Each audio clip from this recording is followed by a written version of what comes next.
गुरुर्ब्रह्मा गुरुर्विष्णु गुरुर्देवो महेश्वर गुरु साक्षात् परं ब्रह्म तस्मै श्री गुरुवे नमः।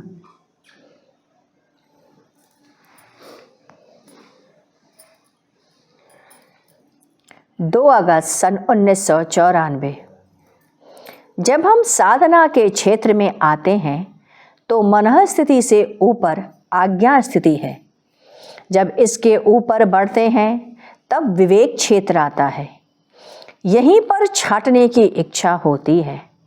मनःस्थली में नाम पर या दोनों भवों के भीतर नाम पर शक्ति चढ़ाते हैं। जब यही ध्यान नेत्र को हटाकर केंद्र बिंदु मस्तिष्क के पीछे ले जाते हैं तो शून्य होता है। यह शून्य प्रथम पद का है। विचार से विचार को खाली करना। यहाँ पर 3 तरह की स्थिति होती है। पहला, कलश कुलिश योग। इसमें मन चंचल ना हो, प्राण चंचल ना हो, वीर स्खलित ना हो। इसमें मंत्र के द्वारा सारे चक्रों को प्रभावित करते हैं। सारे चक्रों से कमल खिल जाते हैं। इसमें प्रकाश निकलने लगता है। इसी तरह मंत्रों द्वारा सारे चक्रों को जगाते हैं। तब यही शक्ति ऊपर मस्तक पर चढ़ा करके ऊपर कहीं कोई प्रकाश नहीं। दूसरा, धार ऊपर की ओर। इसमें ध्यान है, ध्यान ही प्रधान है। ध्यान ऊपर की ओर करते हैं। तीसरी स्थिति मस्तक के बीचों बीच अंकित ज्ञान शक्ति काली तिल के अंदर होती है। अंदर से आंखें उलटकर शक्ति को ऊपर चढ़ाते हैं। इसके ऊपर केंद्र बिंदु है मनःस्थली। इसी स्थान से मन निरुपाय होने लगता है। प्राणायाम से प्राण ऊपर चढ़ा लेने से मन का दबाव कम हो जाता है।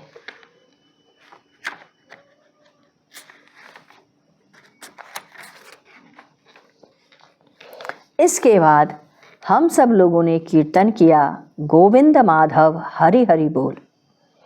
पुनः गुरुदेव ने भक्त गदाधर की कथा कही। एक बार एक गीत निकला, श्याम मैं तेरे रंग रंगियो। यह गीत बहुत स्थानों पर बहुत लोगों ने गाया। उस समय चैतन्य महाप्रभु के शिष्य सनातन गोस्वामी और रूप गोस्वामी और उनके शिष्य जीव गोस्वामी वृंदावन में थे।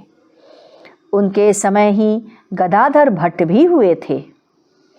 गदाधर बचपन से ही वृंदावन व मथुरा से दूर किसी स्थान पे पैदा हुए। वे गीत लिखकर अपने भावों में गाते रहते थे।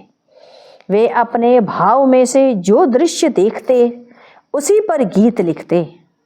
कभी मोर नाच रहा, कभी कुछ दृश्य देखते और उसी भाव में डूब जाते। जहाँ रहते भगवत कथा सुनाया करते थे। कथा सुनने बहुत लोग आते थे। उनकी आर्थिक स्थिति अच्छी नहीं थी। उनके हृदय में इच्छा बनी थी कि जब धन कुछ इकट्ठा हो जाए तो वृंदावन हम अवश्य जाएं। इधर वृंदावन में विराजमान जीव गोस्वामी को गदाधर भट्ट के विषय में चर्चा सुनाई पड़ी। उन्होंने अपने 2 शिष्यों को पत्र लिखकर गदाधर भट्ट को बुला लाने के लिए भेज दिया। प्रातःकाल का समय था। गदाधर भट्ट दातुअन कर रहे थे। उन्होंने देखा 2 सन्यासी उनकी ओर आ रहे हैं। पास आकर के कहा, हम लोग गदाधर भट्ट से मिलने आए हैं। गदाधर भट्ट ने पूछा, आप लोग कहाँ से आए हैं? उन दोनों ने कहा, हम वृंदावन से आए हैं। वृंदावन का नाम सुनते ही गदाधर भट्ट मूर्छित हो गए। उन्हें कहा गया कि आपके लिए पत्र आया है। पत्र को सुनते ही मूर्छा जगी। पत्र पढ़े जिसमें उन्हें वृंदावन बुलाया गया था। और लिखा था कि कुछ दिन रहकर पुनः वापस चले जाना। पत्र पढ़ करके वह नाचने लगे, गाने लगे और इसी भाव में उनके साथ उसी समय चल पड़े।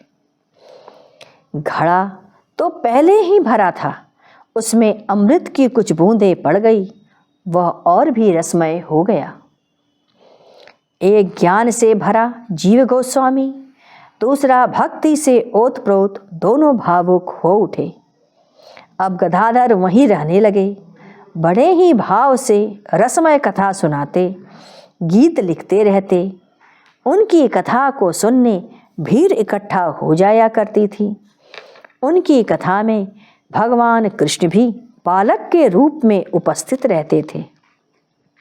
जब गदाधर कथा सुनते, कोई प्रसंग यदि गलत रहता तो वे कथा के बीच में कुछ बोल देते थे। इस प्रकार उनका बीच में टोका टाकी गदाधर भट्ट को अप्रिय लगता था। वे उनसे कहते, तुम बीच में टोका मत करो, कथा का रस बिगड़ा देते हो। अरे मधुर बनोगे तब ना कथा में रस आएगा। गदाधर ने उनसे कथा समाप्त होने पर एक दिन पूछ लिया, तुम बार बार क्यों टोकते हो? बालक के रूप में कृष्ण थे, जो कथा हुई नहीं है उसे तुम क्यों कहते हो? गदाधर ने पूछा, अच्छा ये बताओ तुम कैसे जानते हो? एक बुस्ने बालक ने कहा, पिता ने मुझे कथा बताई थी। उन्होंने पूछा, क्या नाम है तुम्हारे पिता का? बालक बोला, रूप कृष्ण ने कहा, नंदा पूछ रहे हो क्या कहते हो? क्या कहे? दिन भर उसी कथा में लगे रहते हैं। गदाधर ने कहा, हमें उनसे मिलवाओगे?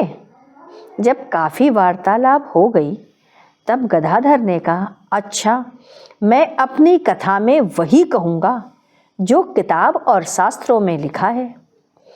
इस प्रकार जब भी वे कथा कहते, लाइन बिगड़ते, बालक रूप में उपस्थित जो कृष्ण था वह खड़ा हो जाता और उसे सुधारता। इस प्रकार गदाधर भट्ट को ज्ञान भी नहीं होने पाया और स्वयं नंदनंदन भगवान कृष्ण उनकी कथा में विराजमान हैं और उनको सही दिशा दे रहे। गदाधर भट्ट की कथा सुनने एक जमींदार कल्याण सिंह राजपूत भी आया करते।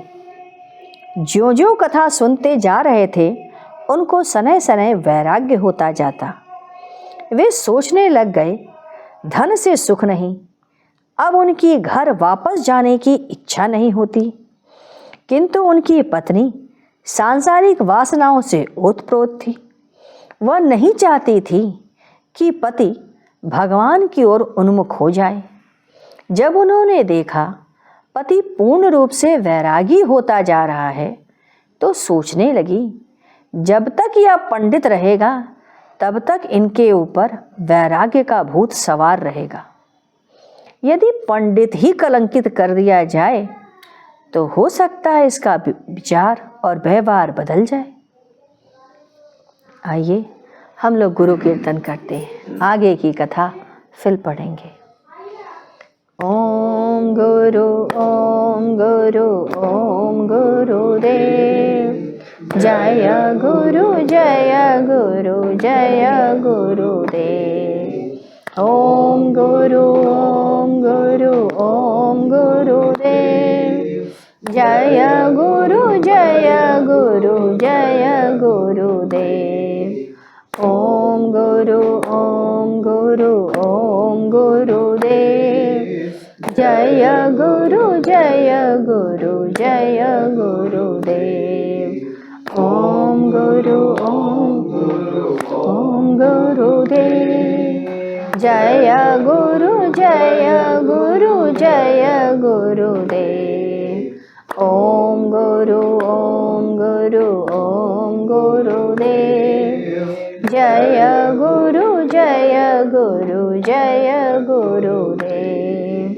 ओम गुरु ओम गुरुदेव, जय गुरु जय गुरुदेव।